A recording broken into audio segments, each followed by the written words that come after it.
here to look at two very iconic warriors of history, Poncho Villa versus Crazy Horse. Whenever I look at a matchup, I always want to look at their physique, their psychological makeup, their diet. All of these are very important when it comes to two warriors closely matched up. I think it's a great matchup. You've got Crazy Horse. American settlers have moved into his territory, and it leads to a flat-out war between him and the U.S. Army.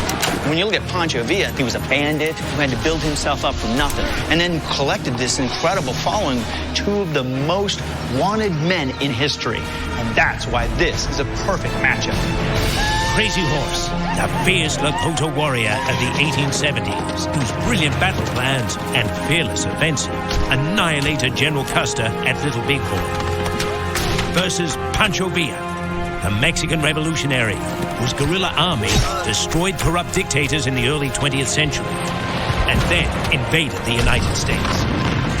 Who is Deadliest? To find out, the history of war and modern science collide as former Navy SEAL Richard Makowitz dives deep into the tactics of the warriors behind the weapons. Biomedical engineer Jeff D. Malin applies 21st century technology to unlock new data on arsenals of the past. And ER physician Armand Dorian dissects the trauma and reveals the physical and psychological traits that shaped these legends of war. This groundbreaking data will be paired with historical research and entered into an all-new digital combat engine. Two legendary combatants will be resurrected. History will be rewritten. But only one will be crowned Deadliest Warrior. Welcome to the high-tech battle zone. Our expert prepared to unlock new truths to determine which freedom fighter is deadliest. Crazy Horse, who fought to protect the Lakota Nation from extermination by the U.S. cavalry. Or Poncho Villa, the Robin Hood of the Mexican Revolution, who went from small-town bandit to leader of a 40,000-man rebel army.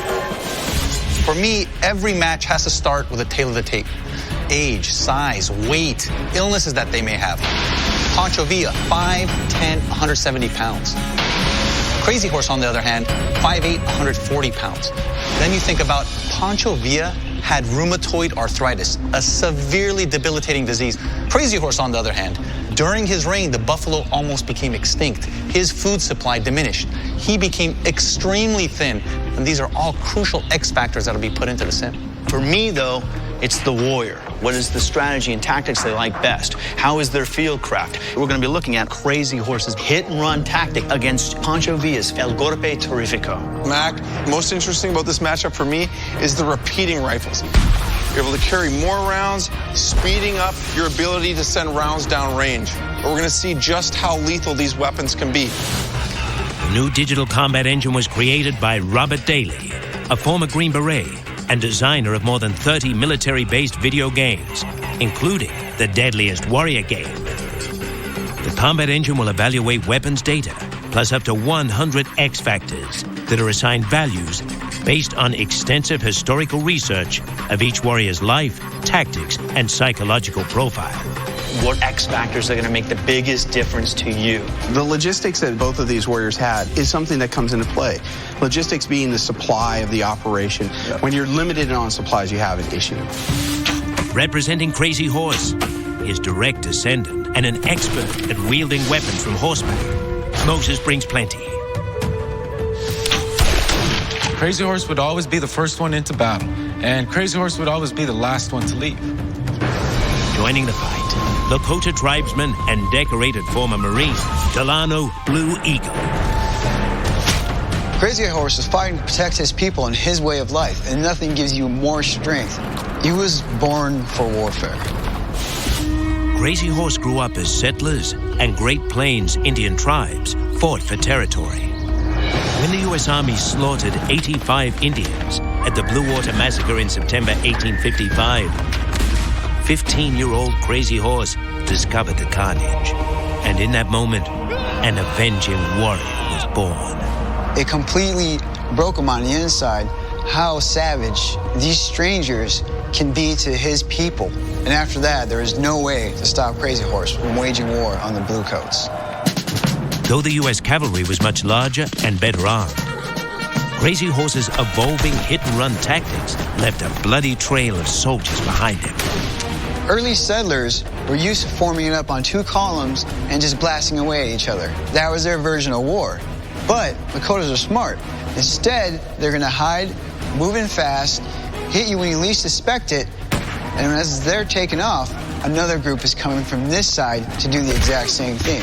Total confusion. The guerrilla warfare innovator Crazy Horse earned his place in combat history when in 1876 he gave General Custer his last stab at Little Bighorn. Can Crazy Horse crush another freedom fighter from the same continent? Poncho Villa, the 20th century military genius of the Mexican Revolution, whose innovative use of quick-strike forces and devoted peasant masses defeated much larger government armies.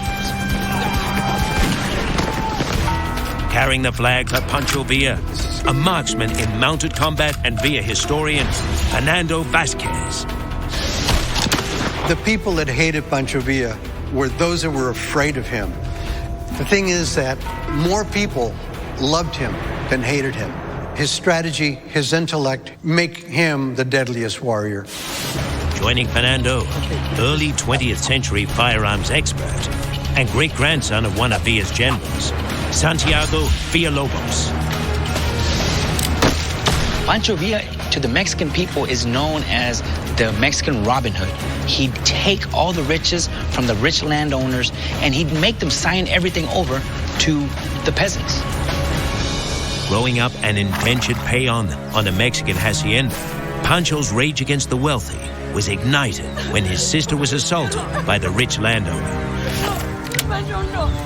What set him apart was that he would say, this is wrong, I don't care who you are, you may be rich, you may be powerful, but you are doing wrong, and I'm gonna correct that wrong. Like Crazy Horse, this childhood tragedy catapulted him to a life of war. When Mexico erupted in revolt against dictators in 1910, Villa organized ordinary peasants into a deadly rebel army. What made Pancho Villa a great warrior, that he was relentless. He would not stop until the dictators were out of Mexico. As a scientist, I really love the fact that we're hitting this from all angles. And to me, the more data you have, the more accurate the sim's going to be. The truth is right there. So what are we missing? The hard data off the weapons. Let's get to it. These two Wild West freedom fighters kick off this historic showdown with the best long-range firepower on the frontier, the repeating rifle. When Crazy Horse saw the deadly advantage of firearms, he quickly replaced the traditional bow and arrow with the 1860 Henry, a weapon so prolific, a section of the Little Bighorn battlefield became known as Henry Hill. Repeating rifles are a big jump in technology. I mean, all of a sudden you're not loading one round at a time and shooting it off. Now you've got more rounds in magazines. Now you got more rounds to throw down range. Moses, tell me about your Henry. Holds 15 rounds. Union soldiers carried this 1860 Henry into the Civil War, and the Confederate soldiers would say that damn Yankee gun, they would load it on Sunday and shoot at us all week. It was this barrage of bullets that made repeating rifles so effective in hit-and-run tactics. To demonstrate their firepower, 4 targets are set up 50 yards away, the minimum effective range of these rifles. Let's do this. The test will measure the hit percentage of each rifle's magazine. Speed is also a factor. Moses will be timed to see how many of his 15 rounds will hit the targets. 3, 2, 1, go! Nice. Nice wood. Oh, nice. That's good.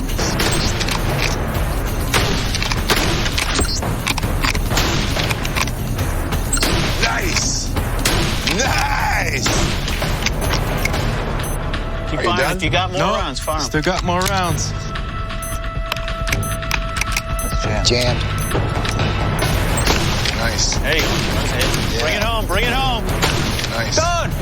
Okay, Moses, that was 1 minute, 15 seconds to get off those 15 rounds, All right. okay? Let's check out the damage. This is where your aorta splits off to your kidneys.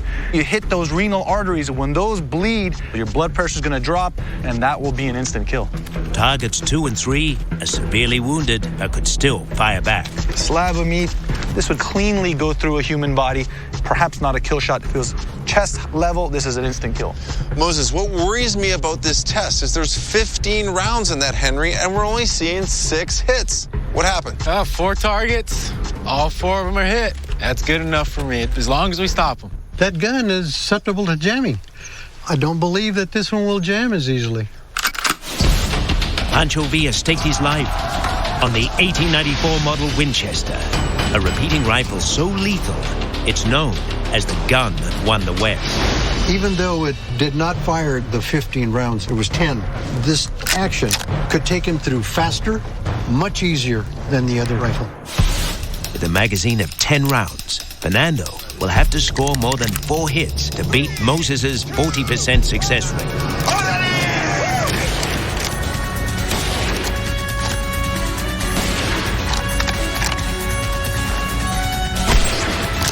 Oh, yeah, one in the belly there, yeah. Eso, carnal! Ponle! Sí! Knock him down. Knock him down.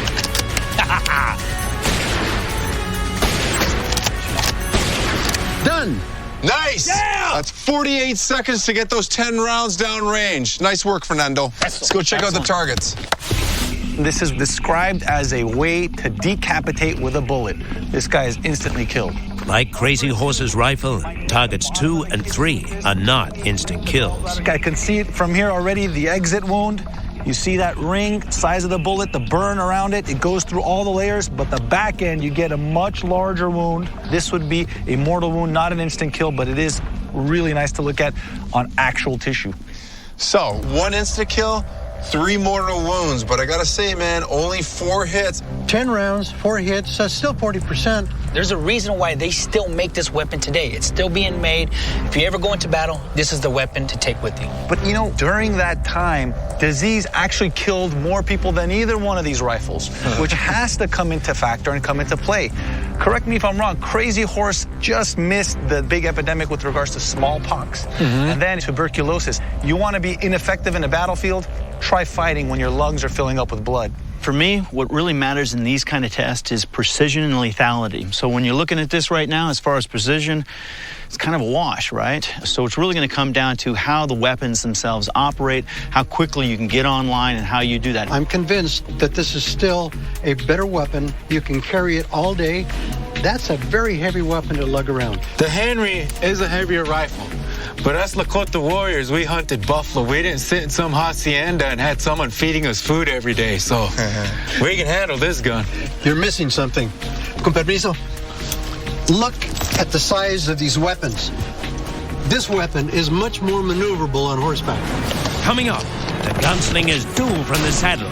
Mac discovers the daring battle plans that change the course of history. And Wild West freedom fighters blast across the decades in an epic face-off to determine who is deadliest. Pancho Villa did not care if he died on the battlefield. The dictators of this government did not care who they ran over. Pancho Villa would lay his life on the line 1,000,000 times to save 1 child, 1 man, 1 woman from oppression.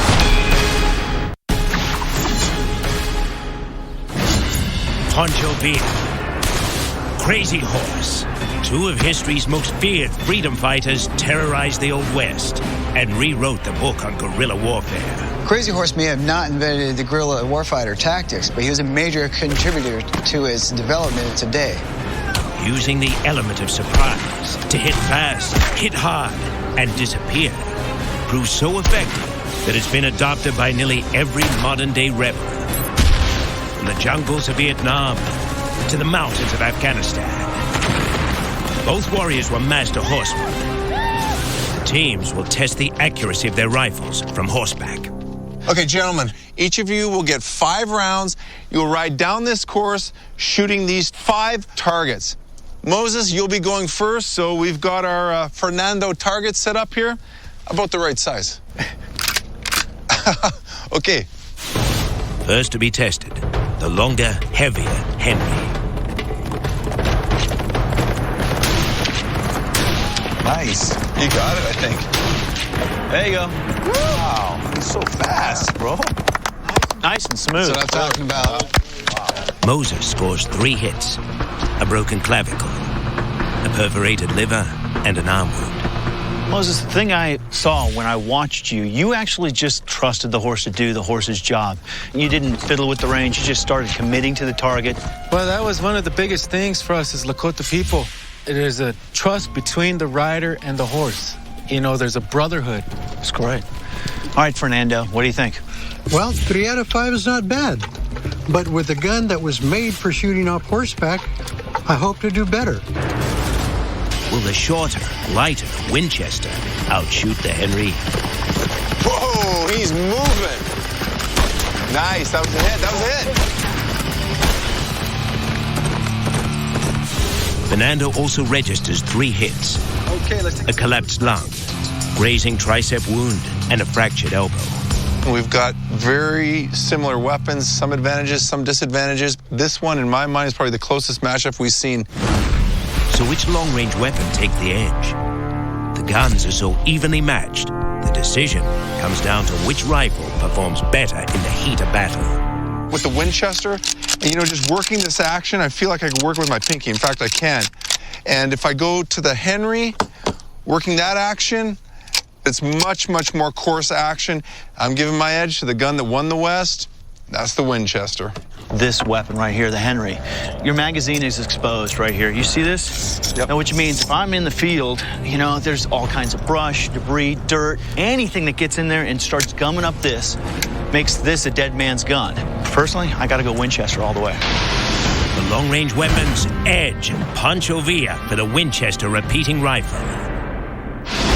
Can Pancho maintain his edge when the warriors fire their mid-range weapons, revolvers? Pancho draws a Bisley Model Colt, a weapon that dealt death to tyrants 6 bullets at a time.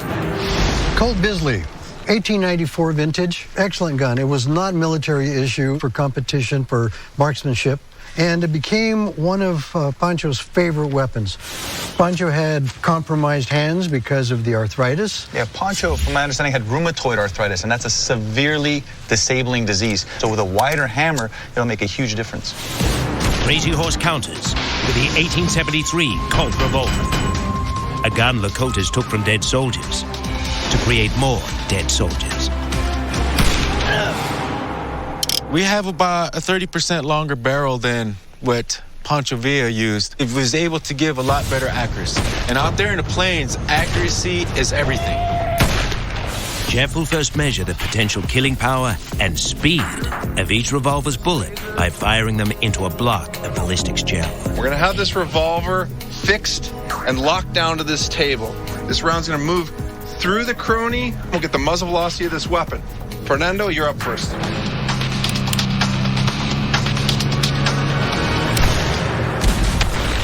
The test delivers surprising results.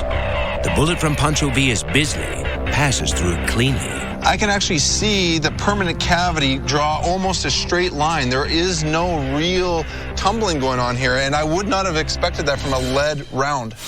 All right, let's do this. How much damage will Crazy Horse's Colt inflict? Nice! There we go. The bullet tumbles. In the body, the result would be devastating. Take a look at the path and take a look how it goes through. It's pretty straight. And then what happens? Boom, baby. Boom, baby is correct. I love this because without having to kill somebody, we're showing you exactly what would happen inside your body. The diameter that just really widens out. That cavity just becomes huge. Crazy Horse's Colt got a speed slower than Poncho Villa's Colt. But what matters is inside the gel. And what I'm seeing here is the temporary cavity of Crazy Horse's Colt is in fact larger. And it realizes the damage inside the target where it needs to be to put the man down. There's something about slowing that round down just enough. Once it hits that body, you're gonna have more damage in that body. Coming up, guns blaze as our freedom fighters turn horse thieves. Oh, I love it. And after more than a century, Crazy Horse's War Club is resurrected to kill again. It's a battle between 2 of history's most innovative freedom fighters. Crazy Horse, whose Villa's hit-and-run rage were emboldened by a vision that bullets couldn't kill him. Versus Poncho Villa, the Mexican rebel who raided a U.S. weapons arsenal and killed 17 Americans, launching one of the country's biggest manhunts. In the ballistics test, Crazy Horse's 1873 Colt caused more damage.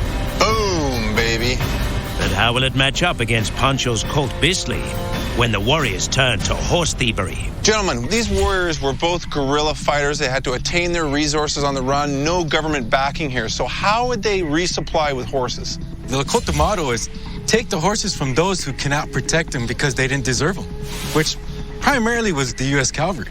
Well, the way El General would do it, he would ride up to these rich haciendas and basically just take it over. These haciendas had the best horses, so he would distribute all the horses to his men in the army. Whatever was left over, he would give to the people, to the peones. Great, well, we've got a perfect test set up. Behind me, you'll see 5 targets. You gotta take those guys out with your 6 rounds. The prize, the horse. Don't hit it. Speed is a factor. You will be on the clock, gentlemen. Santiago, are you ready? Listo! Viva Villa! Yeah! Nice. There you go. Oh, nice shot.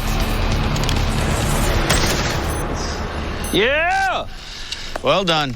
Santiago spared the horse. In 17 seconds, he scored 5 hits. And how many were lethal? This is a very nicely placed shot. You're getting that aorta, which is an instant kill. This guy's gonna bleed out in about 20 seconds to a minute. Kill number 1.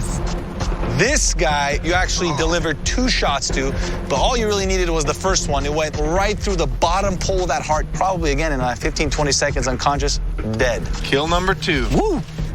Santiago adds another mortal wound, a graze, and a complete miss to his tally. I think when you still have guys that are able to return fire, you're going to have to do more to actually get a better result. It would have been nice if you'd have been able to clean out the rest of the guys and known that you're going to be able to walk out with that horse. Next, Moses takes aim with Crazy Horse's long-barreled 1873 Colt. There you go. Nice! That's the one. Nice! Woo! Yeah! Yeah. Nice work. Moses took 21 seconds and missed the horse. Okay. Boom. This is going straight behind the cheekbone, the zygoma. You're gonna hit the bottom portion of the skull. Instant kill. Check out the exit wound. And the exit wound is beautiful. Target number 2, you got your carotid, internal and external jugular. You hit these, you're gonna bleed out. It's almost impossible to control. This is another instant kill. Moses' next 2 targets revealed 2 non-lethal wounds, saving his best shot for last. Oh, I love it. That's gonna squirt like a spigot. It's flying in the air, but look at the back. Booyah, right through the spine. You cut through there, you're gonna stop breathing instantly, you're gonna die. Tell me, guys, about Poncho Villa and what he had actually done with regards to medical care for his military.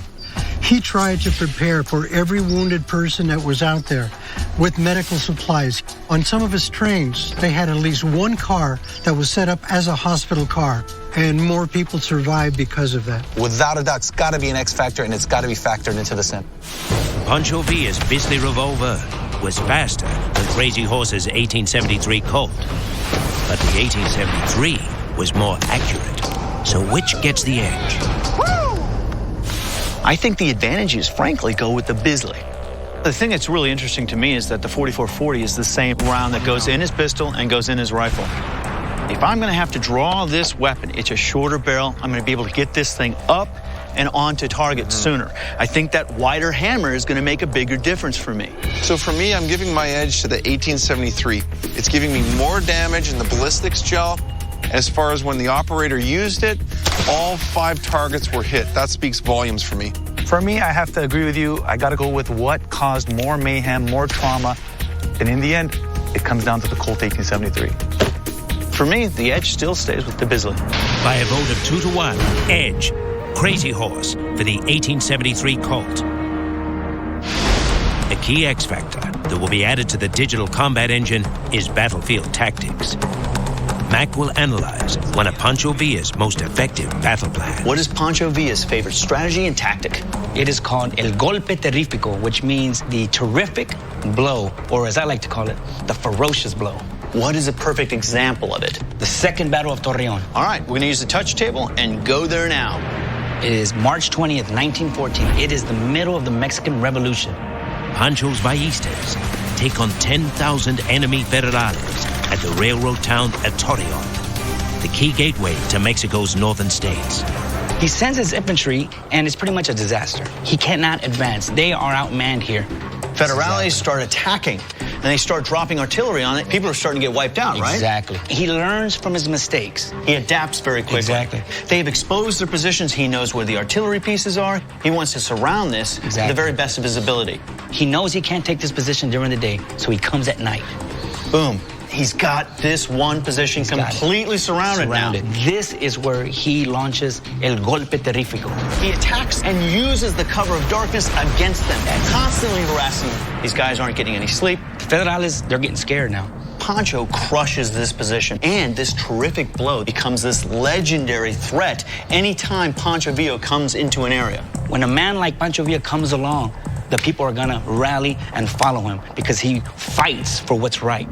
Like no one before, Villa rallied peasants to fight for the death, for him and his revolution. Next, Crazy Horse's creative tactics bloody the bluecoats. And Poncho Villa takes his hat Hack him up! with an everyday tool turned lethal weapon.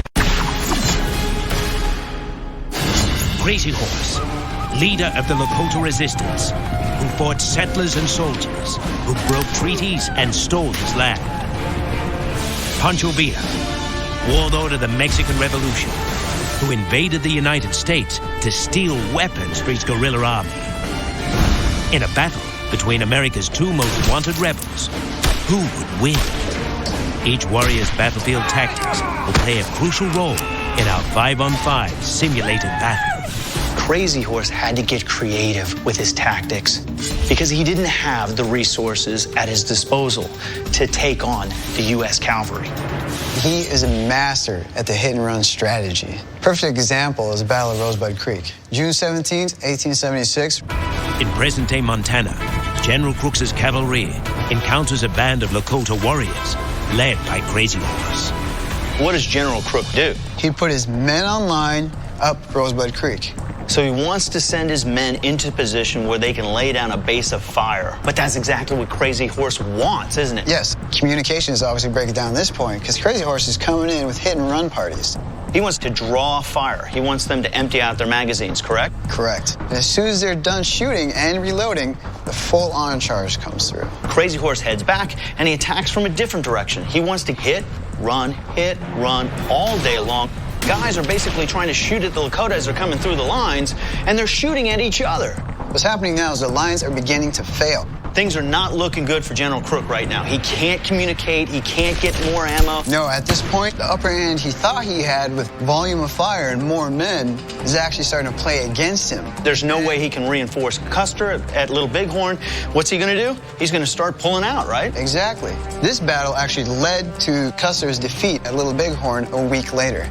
So, hit and run works. Precisely. So, which warrior's battlefield tactics will give him the edge in the combat engine? Poncho Villa clearly demonstrates he is a force to be reckoned with on a battlefield. But Crazy Horse's use of tactics that are creative, adaptive, his use of terrain against a technologically superior force really shows what he's capable of as a leader. For the X Factor, battlefield tactics, edge, Crazy Horse.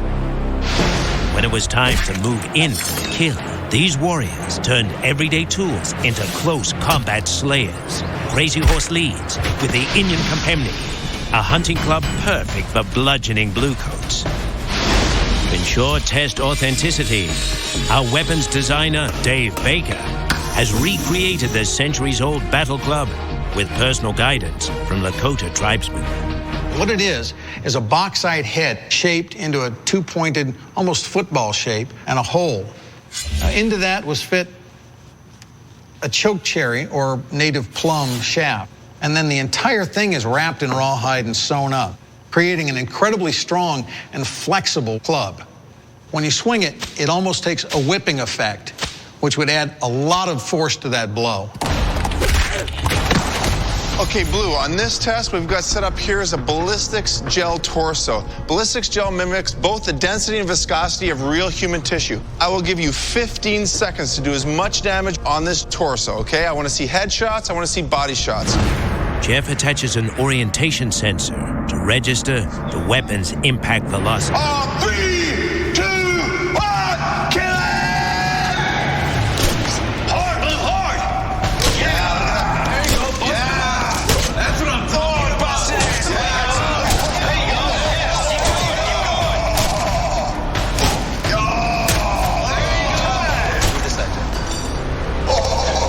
There it goes. The Indian Kapemni whips into the gel head and torso at 104 miles per hour. This head injury, that's real. Oh, yeah. You don't have to die from a fractured skull. We see that all the time. But if you get a depressed skull fracture, it's an exponential chance that the bleeding inside your brain is actually going to kill you. It's going to cause that herniation. So this is a killing weapon when you strike the skull. Anywhere else, it hurts a lot, but it won't kill. When you are actually measuring your pace a little bit, we're able to control that a lot better. When you really unload it, that's when it becomes much more unruly. You have to really regroup and recollect the weapon before you launch it again. Oh, I'm still not impressed. It took him quite a bit of wax to get the job done. With the bolo knife, it's going to do a lot more damage. It's going to be more accurate. And I have the long blade here, which will get the job done. Getting the job done for generations. The Mexican bolo knife. A peasant's tool turned rebel weapon. While researching this, I talked with a lot of our vaquero experts and our Poncho Villa experts, and they said this was one of the most common tools carried by the vaqueros or the cowboys in Mexico. This was made out of any kind of steel they could get their hands on, any high-carbon steel, buggy springs, knife blades, file blades, and it was hammered into a head-heavy design, which gave it a lot of power on the chop. Santiago, are you ready? Please go! 3, 2, 1, hack him up! Viva Villa!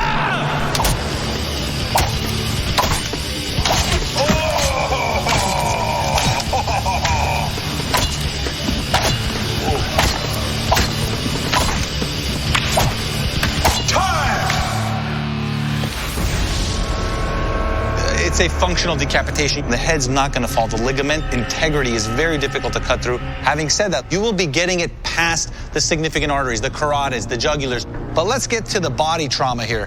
You're going to go a lot of lacerations that are going to go in right to the rib. So a lot of bleeding, a lot of pain. Eventually, this guy would be in deep trouble from infection, from bleeding, but this itself is not the way you're going to kill this guy. This is the way you're going to kill. When you look at the surface area, there's just so much killing surface area. Also, it's much harder to break. That's a big factor for me. Crazy Horse's Indian Kapemni Club. Or Pancho Villa's bolo knife. Which close-range weapon gets the edge? Inya Kapemni, you gotta hit Inya Brainy to actually cause a death. If you're going to go with something that doesn't break down to something that does break down, what are you going to choose? And if you're talking about facing that club, if I can get past that rock to get that behind me, close that distance, now I can do something. But if you're facing the bolo knife, there's 14 inches of real dangerous area that I've got to somehow cross. It makes it much harder for me to step in, to get in close. And when you're looking at the club, the thing broke. Done deal. For close-range weapons, edge Pancho Villa. Coming up, the final battle. Crazy Horse, the avenging warrior of the Lakota Nation, whose bloodthirsty slaughter of invading U.S. forces made him the most feared enemy of the Old West, versus Poncho Villa, the rebel who terrorized two nations at once, crushed Mexican tyrants, and provoked a manhunt by 10,000 American troops. Guerrilla fighters unleash their savagery in a showdown for the ages. Who will be the deadliest warrior? I think Poncho Villa is going to have more resources in the end, but if there's one guy who has a chance of beating Pancho at his game, I think Crazy Horse is the man to do it.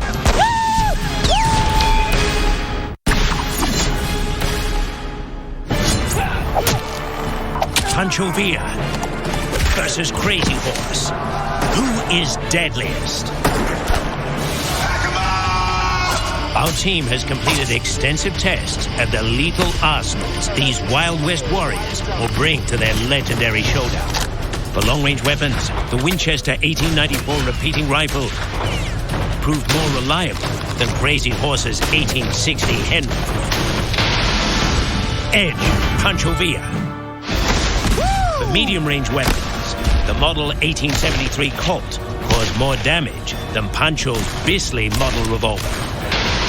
Edge, Crazy Horse. For close-range weapons, the bolo knife carved up Crazy Horse's Inya Kapemni war club. Edge, Pancho Villa. Weapons data and over 100 X factors have been fed into the digital combat engine. We look at X factors like battlefield experience, logistics, tenacity. We look at all the historical data about their battles, their fighting styles, the weapons that they're using. We then rate them on a scale of 1 to 100, with 100 being the ultimate warrior. For me, logistics is going to play a huge role in this battle. You know, that's one of the factors that I really like, that Bisley actually shoots the 440, and again, Poncho Villa's rifle also shoots the 440. So when you're talking about operationally in the field, I'm not having to carry a bunch of rounds. I literally take the same round, put it in the weapon, and use it. Poncho Villa really was dominant in this space. Poncho Villa's X factor for logistics, we rated it an 87. Crazy Horse, because he was foraging, we rated him a 54. For me, a crucial X factor is disease. Crazy Horse was able to narrowly escape the smallpox and tuberculosis epidemics, but Poncho Villa, we discussed earlier about his rheumatoid arthritis. Crazy Horse was not affected by these things, so we rated him a 73.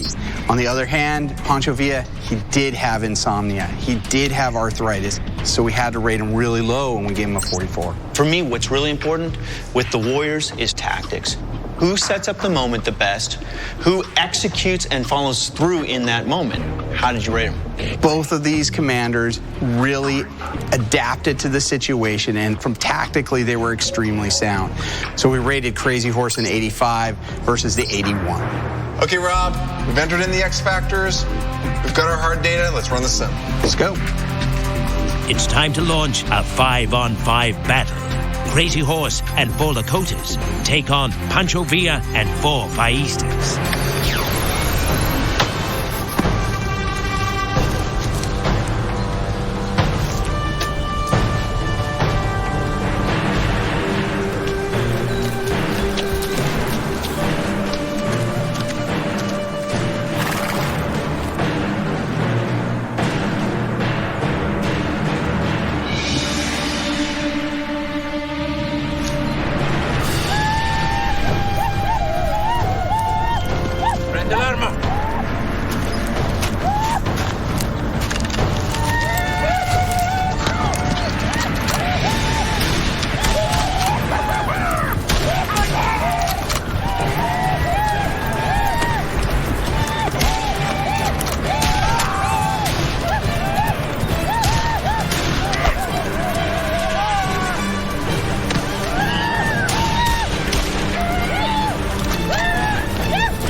Poncho Villa triumphs in the 5,000 simulated battles with 2,684 victories. Pancho's Winchester rifle and bolo knife won the day, while Crazy Horse's 1873 Colt outshot Pancho's Bisley revolver. In the final analysis, the X factor of logistics helped carry Pancho to victory. Crazy Horse just did not have the supplies that Poncho Villa did. Poncho Villa's logistics were much stronger than Crazy Horse's, who was scavenging mostly off the battlefield. For example, you would go, oh, disease is going to play a major factor, but then you go, oh, but Poncho Villa has a medical supply train. If you've got the better resource, the better training, and the better medical crew, makes sense, you should win. Even though Crazy Horse has the heart, I mean, he's got the warrior ethos, it's Poncho Villa that got what he needed to get done on a battlefield. He walked the fine line between bandit and revolutionary. And he found a way to navigate it pretty well, and I mean, he's a national hero now. Victoria!